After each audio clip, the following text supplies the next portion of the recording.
Bonjour à tous et bienvenue aujourd'hui pour une nouvelle vidéo où on va parler donc d'une nouvelle carte de texture, à savoir l'émissive. Donc l'émissive, pour vous faire un petit récapitulé rapide, c'est de donner de l'éclairage, d'accord, donc de la, enfin c'est pas de la brillance, hein, c'est vraiment de, oui, de l'éclairage, hein, de la lumière, à une texture en saturant ces valeurs autant que possible, hein, pour donner cet effet de lumière, en fait, d'éclairage.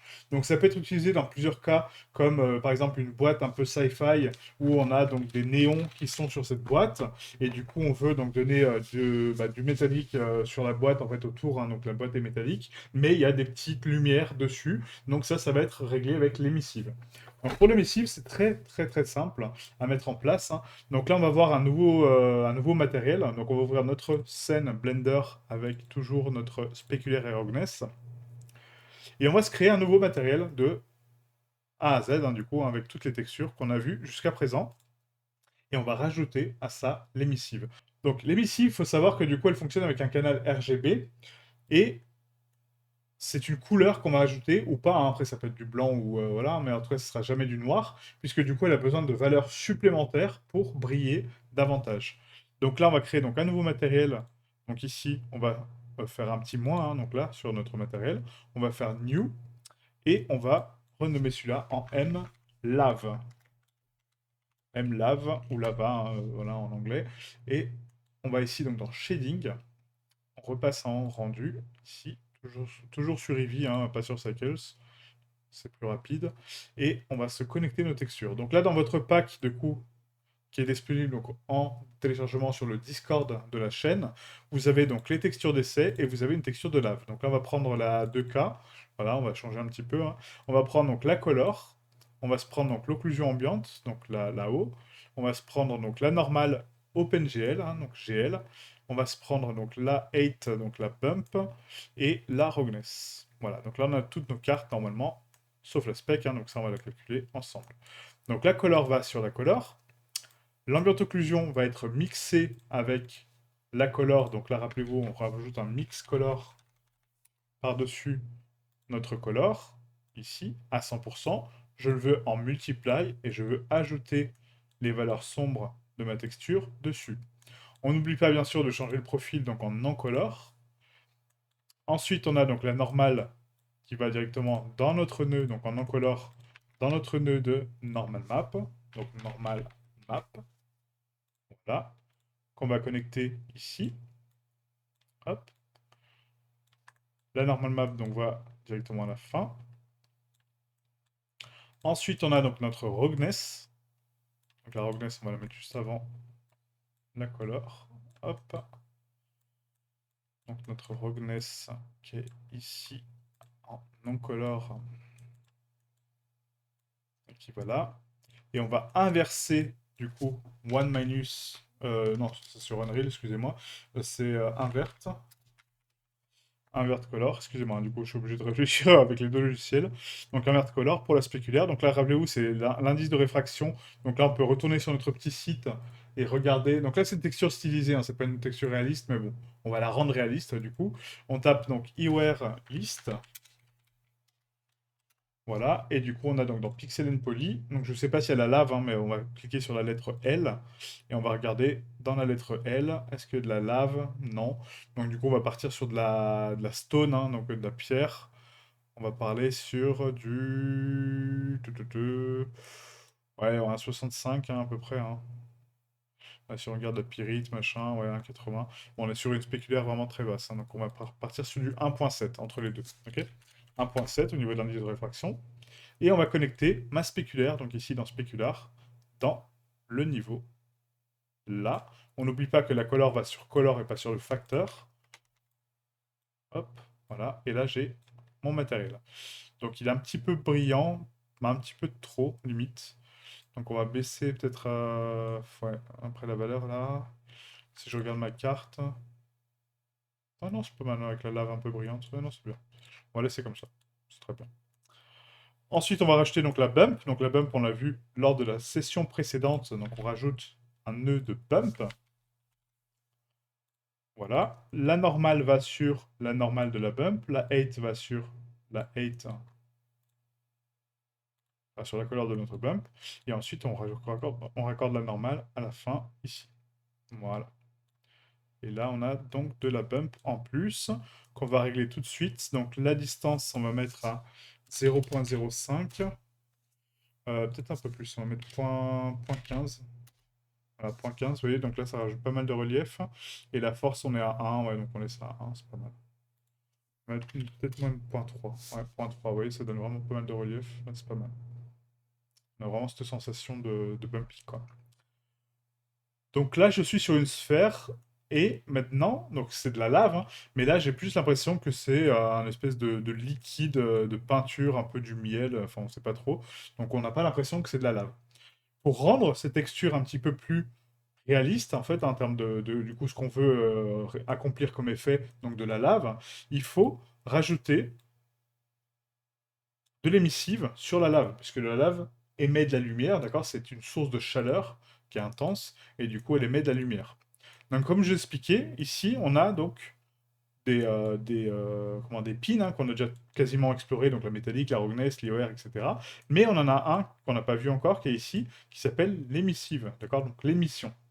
Donc la carte d'émission, elle demande quoi? Elle demande une couleur et elle demande une force. Avant de donner de la couleur, il faut définir quelles sont les parties qui sont éclairées ou pas.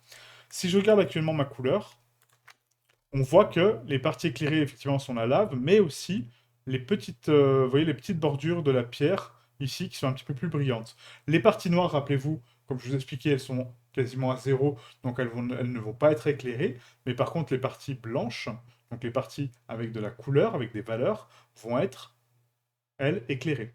Donc si je connecte directement ma couleur, donc là on va faire un CTRL-SHIFT-clic, hein. Si je connecte directement ma couleur, on va la dupliquer d'ailleurs, hein, ce sera plus simple, SHIFT-D, je vais la mettre là. Donc si je connecte ma couleur directement à l'émissive, je la connecte, là ça va me donner donc de l'éclairage, et ensuite, vous voyez en fait, donc ça sature donc les valeurs, et là la force, on va la booster par exemple à 25, et vous voyez en fait, donc là ça éclaire, ça a tendance à éclairer tout mon mesh. Donc pour moi, une valeur donc de 5 par exemple est correcte, mais vous voyez ça a tendance à rendre plus blanc les valeurs. Moi, je ne veux pas ça. Donc là, il faut créer un masque depuis notre couleur ou depuis n'importe quelle valeur hein, qu'on a à disposition. Mais en tout cas, il faut créer un masque de mes pierres. Donc toutes les valeurs noires restent noires et que les valeurs de lave restent éclairées. Donc pour faire ça, on va mettre une color ramp.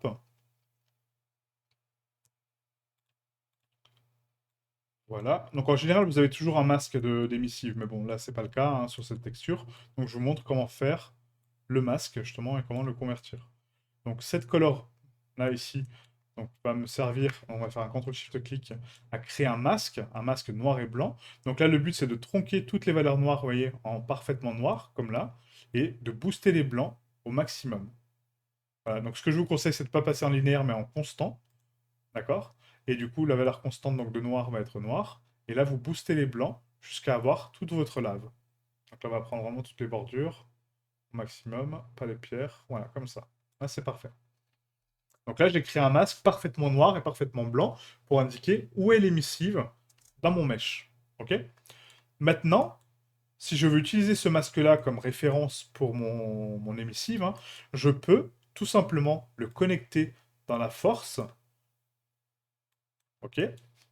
Donc là, je connecte. Hop. Donc là, je connecte mon masque dans la force. Et du coup, j'indique que dans cette force-là, du coup, mes valeurs à 1 bah, restent à 1 et mes valeurs de noir restent noires. Et maintenant, je peux multiplier avec un mat. Donc là, normalement, dans cherche, on va faire un mat. Donc un mat node, qui est un nœud de mathématiques. Hein. Et là, on va ajouter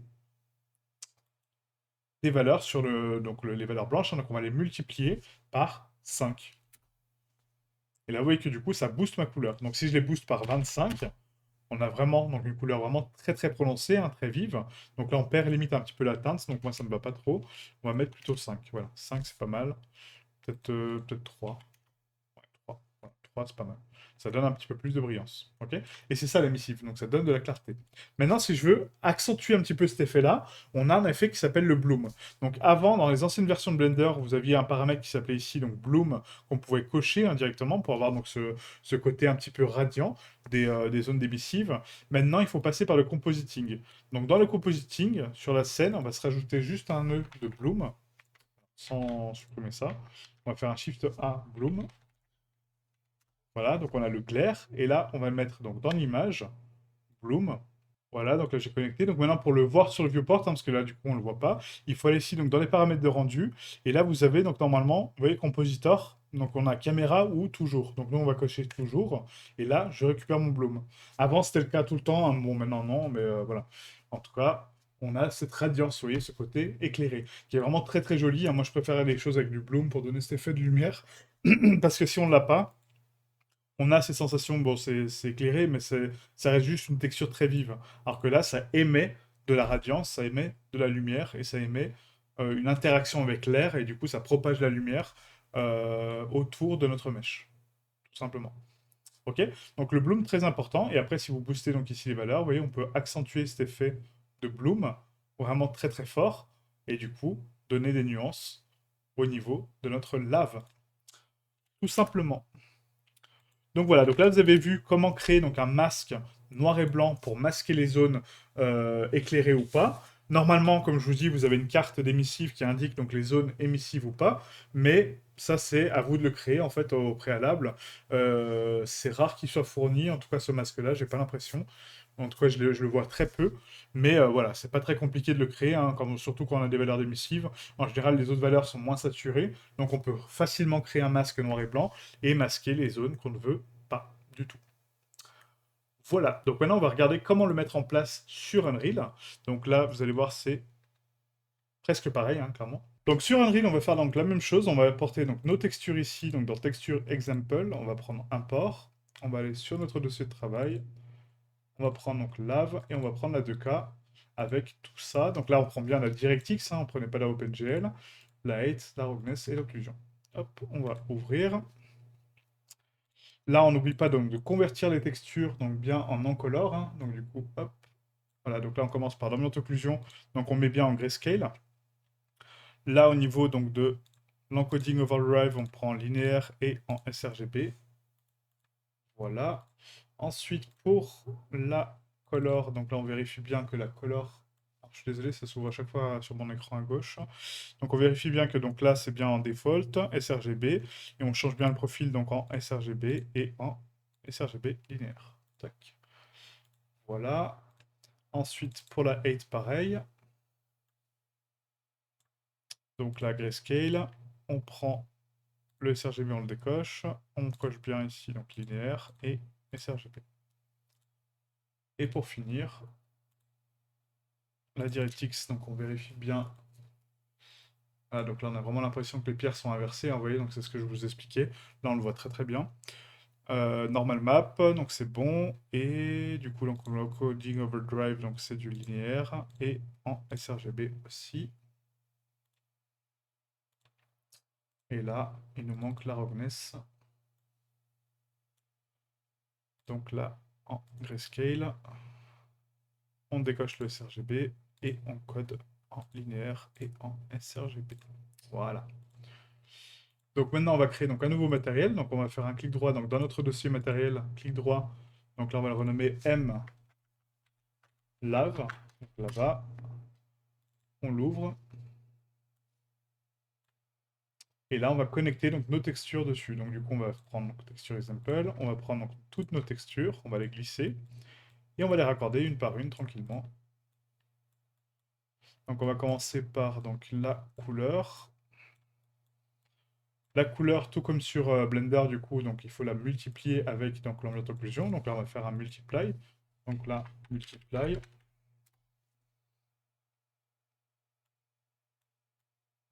Donc je la multiplie à ma base color. Hop. Ensuite, on a donc notre roughness. Non, ça c'est la 8, excusez-moi. Donc là, c'est la normale. Donc la normale va sur la normale, hein, tout simplement. Ensuite, sur la roughness. On peut prendre juste le canal rouge, hein. Là, je prends le sRGB, en fait, enfin le RGB, pardon. À chaque fois, c'est pour une question de simplicité, mais vous pouvez prendre juste le canal rouge, c'est tout aussi bien, quoi. Donc là, on fait un one minus pour inverser, pour avoir la spec. Voilà. Et ensuite, donc la bump, on va l'ajouter. Donc là, on va mettre donc, bump. Non, c'est pas bump, c'est 8. 8 to normal, donc normal from 8 map. Donc là, on n'oublie pas donc la transformer en texture 2D. On la connecte à la 8 map. La normal map intensité, donc on va se mettre un scalar paramètre. Scalar paramètre où on fait un clic droit sur le pin, hein. Donc là, on va mettre bump intensity. On va la mettre à 1 pour l'instant. Voilà. Et l'offset, on va le laisser par défaut, les coordonnées aussi. Et là, on va faire un blend normal. Blend normal. Et du coup, c'est celle-là. Voilà. Tac. Donc là, on va prendre donc, la normale de base, la normale avec la bump. Et on va la connecter à la normale map, tout simplement. Voilà, donc là, on a quasiment le même résultat que sur Blender, hein, du coup, avec donc la normale, etc., la bump, la normale, enfin la spec et la roughness, et là-haut, et la color. Maintenant, je veux ajouter l'émissive. Donc là, tout comme sur Blender, on a un petit pin émissive. Donc on se rappelle que si je connecte ma couleur seule, hein, sans là-haut, hein, si je connecte ma couleur seule en émissive, bah, c'est bien, mais du coup, ça va éclaircir mes pierres. C'est pas ce que je veux. Je veux un masque. Donc du coup, on va faire un color ramp. Color ramp. Je prends ma couleur, je vais faire un petit play sur le nœud pour le voir directement. Donc là, il le convertit automatiquement en valeur noire et blanche constante. Donc là, en constante, on va mettre du coup donc 0 et on va baisser les valeurs. Parce que là, c'est l'inverse que je veux, hein, du coup, donc on va l'inverser. Voilà. C'est les pierres que je veux noires et les valeurs blanches en haut. Donc là, on va mettre le pin tout en bas et on va réduire les noirs peu à peu. Voilà, là, voilà. Ouais, là c'est un bon masque. Donc maintenant que j'ai mon masque, il faut contrôler donc l'intensité de mon émissive. Donc là, on va mettre un multiply. Et du coup, qu'est-ce qui va multiplier donc ma couleur avec mon masque? C'est ça, plus ça. D'accord? Donc on multiplie les deux. Et je le connecte à l'émissive. Donc là, si je désactive mon nœud, il me dit attention, tu as une erreur parce que du coup, tu essaies de multiplier donc une valeur neutre, ok, par une valeur sRGB. D'accord? Donc là, je multiplie 3 canaux sur un seul. Donc là, ça va pas. Donc il faut passer par un LURP. Donc le LURP, il permet donc de définir un canal alpha et la couleur. Donc là, les valeurs blanches, c'est les valeurs donc, A, et les valeurs noires, c'est les valeurs B. Donc si je connecte ici, non, pas dans la MetaNet, excusez-moi. Si je connecte ici dans l'émissive, voilà, donc là, on a vraiment notre émissive qui est ici. Donc le but, c'est maintenant de reconnecter la couleur en la multipliant. Donc là, si je connecte la couleur ici, en la multipliant. Ah, donc là, si je la laisse donc à 1, en fait, donc du coup, bah, on a les mêmes valeurs que tout à l'heure, hein. Donc le but, c'est de tronquer les valeurs donc, à 25 pour avoir donc de l'émissive. Et ensuite, pour amplifier ce sentiment de bloom, on peut mettre 150, hein, vraiment pour avoir cette là vraiment très prononcée, comme sur Blender. Et là, on va appliquer et sauvegarder. On va appliquer notre texture, enfin notre matériel, sur notre sphère. Voilà, et là, vous voyez que du coup, il y a de la radiance, hein, vous voyez, ça propage de la lumière autour de ma scène. Donc ensuite, pour régler le bloom, donc du coup, on va ici directement rajouter un post-process. Donc ça, c'est un paramètre qui est beaucoup plus lointain dans les vidéos, mais bon, je suis obligé de vous le montrer maintenant. Donc un post-process, qu'est-ce qu'il fait? Il va contrôler tous les paramètres de la scène en termes de rendu. D'accord? Donc c'est un post-process, donc ça vient se rajouter par-dessus votre rendu, et ça permet de contrôler vraiment beaucoup de choses que je ne vais pas aborder maintenant. Mais nous, ce qui nous intéresse, c'est ici, donc dans Post-Process Volume Settings, de cocher Infinite Extend Bound. Et ensuite, dans le paramètre Bloom qu'on a ici, on a donc la méthode préférée, hein. Donc là c'est un standard en convulsion. Donc convulsion donne beaucoup plus de brillance au standard, d'accord? Moi je préfère le convulsion, clairement. Et ensuite, donc l'intensité, on peut l'amplifier ici en termes de bloom. Pour là, c'est beaucoup trop, hein, mais vous avez compris. Donc là, le bloom, en général, on le met à 1, c'est pas mal. Et après, on règle la puissance de notre shader en fonction de notre bloom. Donc là, si je prends mon lava, et que je viens donc changer cette valeur-là de multiply, on la met plutôt à 50 par exemple, on applique, on sauvegarde. Voilà, j'ai quelque chose de moins intense, donc moins lumineux, mais en tout cas, j'ai toujours mon bloom qui est activé.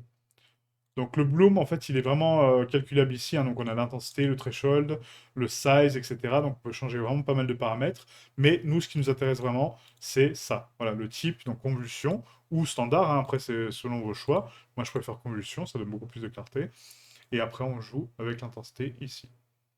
C'est ça que évitez de saturer trop vos couleurs en fait en termes de multiply. Parce que du coup, si on regarde là, donc du coup, sur mon shader, je vais le mettre par exemple à 5. On récupère quand même pas mal de nuances. 5, c'est peut-être pas assez. On va mettre peut-être 10. Ouais. 10. Voilà, 10, c'est pas mal. Mais en tout cas, rester entre 5 et, faut aller 5 et 25, c'est pas mal. Mais du coup, voilà. Donc là, et après, je peux booster là mon émissive, d'accord? Donc ça donne juste un côté un peu plus atténué. Si je le passe à 8 en termes d'intensité, je peux dépasser mon slider aussi, hein. Je peux le mettre par exemple à 100. Voilà, et là, j'aurai vraiment quelque chose de flouté. Le but, c'est de mettre 32. 32 ou même 12. Ah, 12, c'est pas mal. Voilà, 12. Ça donne juste cet effet un petit peu de chaleur autour, qui est vraiment sympa.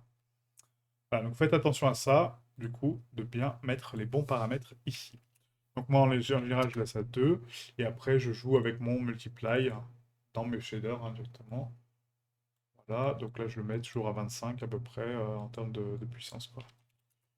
5, on applique, et on sauvegarde. Voilà, nickel.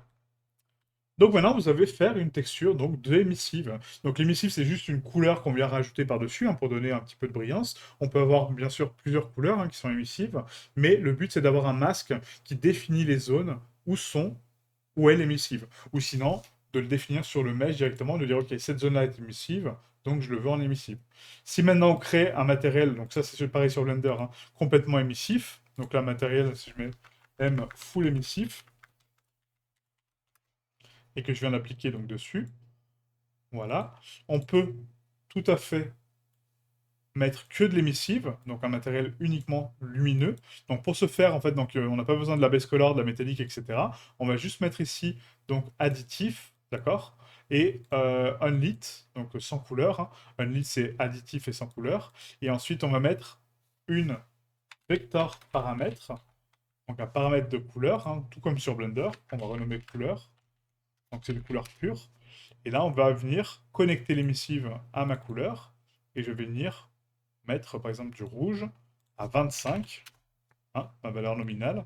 Et du coup, j'applique, je sauvegarde. C'est là où je vous disais que du coup, on peut exploser les valeurs, en fait, hein. Donc là, c'est limité normalement à 1 en termes de value. Mais là, ça veut dire que j'ai 25 fois plus de valeur que ma couleur d'origine. Donc ça a tendance à ultra saturer les couleurs et à les rendre parfaitement émissibles. Vous voyez?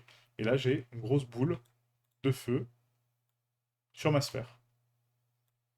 Donc sur Blender, c'est pareil, on crée de l'émissive, hein, grâce à ça, on la multiplie, on augmente sa valeur, son intensité, et ça va donner une sphère de couleur avec la couleur que vous avez mis et l'intensité que vous lui avez mis, quoi, tout simplement. Voilà pour l'émissive. Donc j'espère que cette vidéo vous a plu. N'oubliez pas que vous pouvez donc rejoindre la chaîne pour avoir accès à toutes les vidéos en avance, hein. Du coup, là, toutes les vidéos sortent donc une fois tous les mardis à 19h30. Mais vous pouvez accéder à toute la playlist dès maintenant en cliquant sur le bouton rejoindre pour seulement 1,99 €. Voilà, donc merci et à très bientôt. Ciao, ciao.